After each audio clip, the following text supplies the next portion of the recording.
दोस्तों आज की इस वीडियो में हम मल्टीवर्स को अच्छे से समझने की कोशिश करेंगे, जिसके लिए मेरे पास एक स्टोरी भी है और हिंदुइज्म में भी दिए गए काफी सारे एग्जाम्पल्स हैं जो कि ये प्रूफ करते हैं कि सच में मल्टीवर्स एग्जिस्ट करता है। और वीडियो के एंड में मेरे पास आपके लिए एक फन फैक्ट भी है, तो वीडियो को एंड तक जरूर देखिएगा। देखिए, अगर एक बार साइंस के नजरिए से हटकर भी देखें तो हिंदुइज्म में भी कई बार मल्टीवर्स का जिक्र किया जा चुका है। देखिए, तो बात कुछ ऐसी है ना कि अगर हम साइंस के नजरिए से देखें तो दो थ्योरीज निकल कर आती हैं, क्वांटम एंटेंगलमेंट और दूसरी कॉस्मिक इन्फ्लेशन थ्योरी, जिसके अंदर से मल्टीवर्स का कॉन्सेप्ट निकल कर आता है। तो अगर आप इन दोनों थ्योरीज को डीप में पढ़ें तो आप पाएंगे कि क्वांटम एंटेंगलमेंट सांख्य योग से काफी ज्यादा मिलती जुलती है और कॉस्मिक इन्फ्लेशन थ्योरी तो आपको विष्णु पुराण के प्रथम खंड के दूसरे अध्याय में साफ साफ देखने को मिलेगा। यानी कि ये तो साफ हो जाता है कि जिस मल्टीवर्स को हम प्रूफ करने की होड़ में आज लगे हुए हैं उसे कई हजार साल पहले हमारे ग्रंथों में प्रूफ पहले ही किया जा चुका है। बट अगर आप फिर भी इन चीजों पर बिलीव नहीं करते तो आइए थोड़ा साइंटिफिक वे में समझने की कोशिश करते हैं। मैंने ये चीजें आपको इसीलिए बताई ताकि आपको समझने में कोई भी दिक्कत ना आए। तो अब आप मान लीजिए कि आप एक मल्टीवर्स में रहते हो और वहां पर जिस यूनिवर्स में आप रहते हो आपका ही एक डुप्लीकेट एक दूसरे यूनिवर्स में रहता है और आप दोनों ही एक सेम सी सड़क पर चल रहे हो बट अलग अलग यूनिवर्स में। लेकिन किसी रीजन की वजह से एक पॉइंट ऑफ टाइम पर आप दोनों का यूनिवर्स क्रॉस बैक कर जाता है। तो इस सिचुएशन में आपके साथ क्या होगा, क्या आप अंदाजा लगा सकते हो?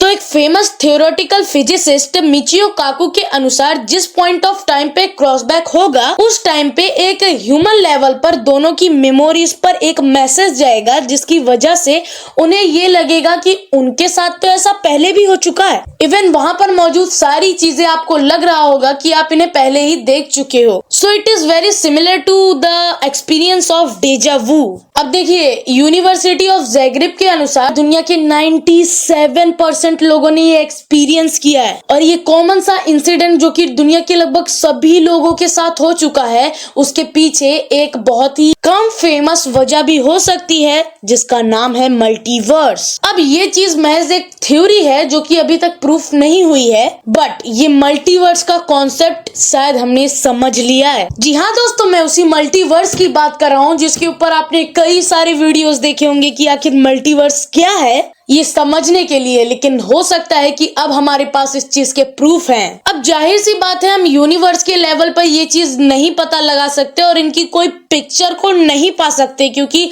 हमारा तो जो फील्ड ऑफ विजन है वो हमारी ही यूनिवर्स के एज तक नहीं पहुंच पा रहा है।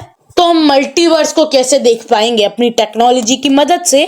बट इटली के ट्रेंटो यूनिवर्सिटी के कुछ वैज्ञानिकों ने एक रिसर्च को परफॉर्म किया जिसमें उन्होंने एक्सपेरिमेंटली ये प्रूफ कर दिया कि हाँ, मल्टीवर्स सच में एग्जिस्ट करता है। इवन कई सारे लोगों ने तो ऐसा दावा भी किया हुआ है कि उन्होंने मल्टीवर्स को एक्सपीरियंस किया है।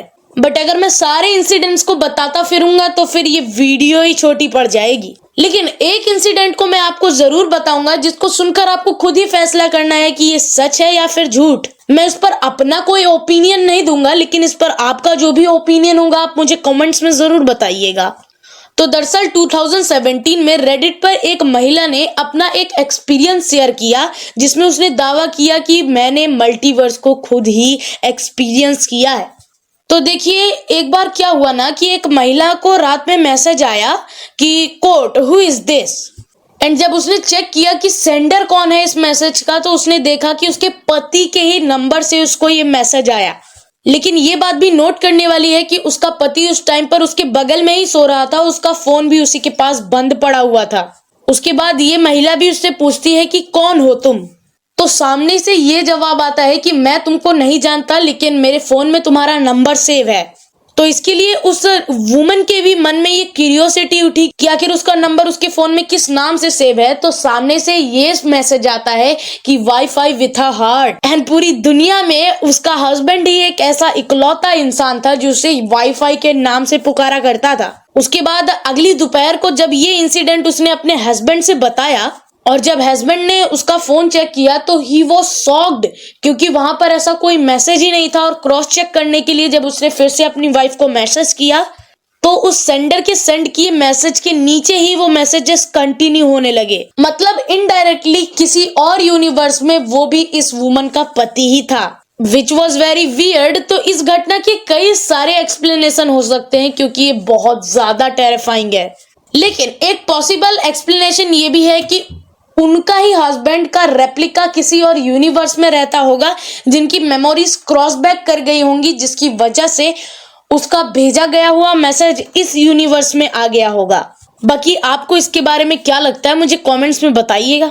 तो चलिए अब इन सारी बातों से बाहर निकलकर एक्सपेरिमेंट्स पर फोकस करते हैं, जो कि ये सच में प्रूव करते हैं कि हाँ, मल्टीवर्स एग्जिस्ट करता है।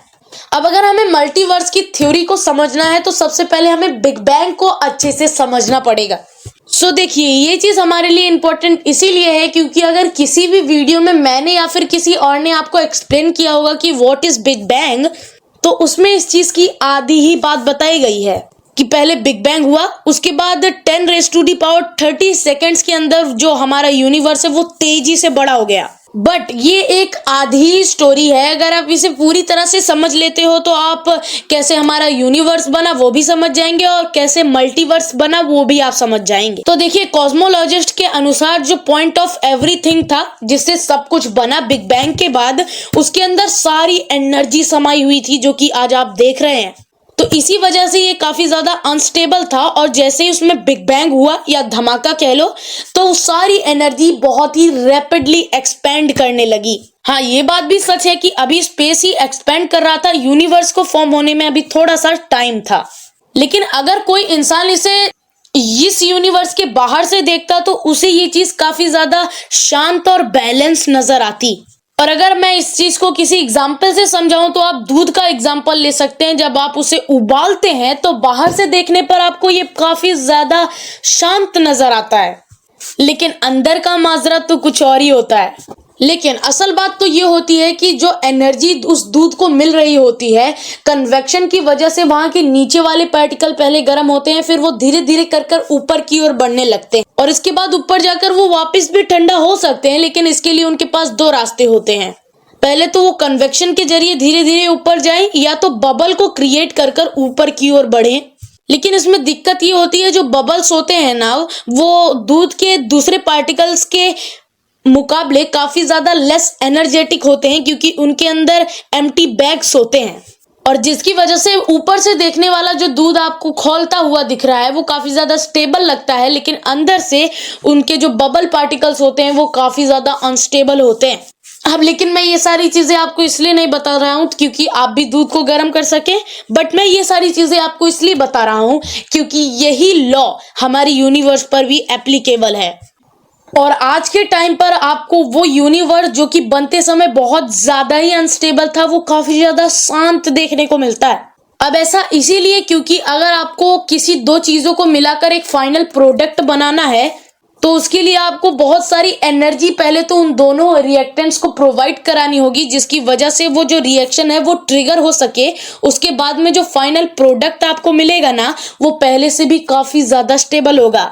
अब ये चीज बहुत सारी चीजों पर एप्लीकेबल है, जैसे कि आप चावल बना रहे हो, सब्जी बना रहे हो, दूध से रबड़ी बना रहे हो, चाशनी बना रहे हो, कुछ भी। अब इटली के वैज्ञानिकों को भी यही लगता है कि जब यूनिवर्स बना होगा तो भी कुछ ऐसा ही हुआ होगा। बिग बैंग के बाद हमारा जो यूनिवर्स रहा होगा वो एक फॉल्स वैक्यूम में चला गया होगा, जिससे देखने पर तो वो काफी ज्यादा स्टेबल लगता था, लेकिन स्टेबल था नहीं।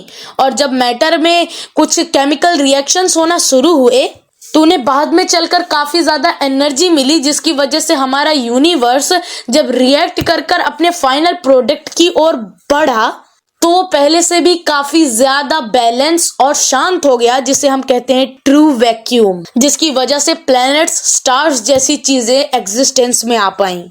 अब एक बार इस पूरे ही घटना को रिवाइंड कर देखते हैं तो आप पाओगे कि पहले बिग बैंग हुआ, उसके बाद हमारा पूरा यूनिवर्स बन गया, स्टेबल भी हो गया, लेकिन इन पूरी घटना में मल्टीवर्स ना बबल, किसी चीज का तो जिक्र ही नहीं हुआ। तो वैज्ञानिकों को ये लगता है ना कि किस तरह से पहले जो दूध था उसमें पार्टिकल्स वाइब्रेट करना शुरू हुए, उसके बाद उन्होंने बबल्स का फॉर्मेशन किया, उसी तरह से जब बिग बैंग हुआ होगा तब हमारे यूनिवर्स को भी एनर्जी मिली होगी, जिसकी वजह से उसके भी पार्टिकल्स वाइब्रेट करना शुरू किए होंगे। फिर उन्होंने बबल्स को फॉर्म किया होगा जो कि काफी ज्यादा शांत थे और उन्होंने ही मल्टीवर्स का फॉर्मेशन किया। तो बात कुछ ऐसी है ना कि एक ही बिग बैंग की वजह से बाद में कई सारी यूनिवर्सेस बने, क्योंकि हमारे यूनिवर्स ने खुद ही एनर्जी को पाकर स्टेबल होने के लिए बबल यूनिवर्सेस को फॉर्म किया, और इन्हीं कई सारे बबल यूनिवर्सेस में से हमारा भी यूनिवर्स एक है। तो गाइज, आज की इस वीडियो से आपको ये पता चल पाया कि आखिर मल्टीवर्स कैसे फॉर्म हुआ होगा। और अगर आपके मन में कुछ और डाउट्स हैं तो हमें नीचे कमेंट्स में बता सकते हैं, मैं उस पर भी वीडियो लाने की पूरी कोशिश करूंगा। तो मिलता हूं मैं आपसे किसी और वीडियो में किसी और नए टॉपिक के साथ, तब तक के लिए जय हिंद।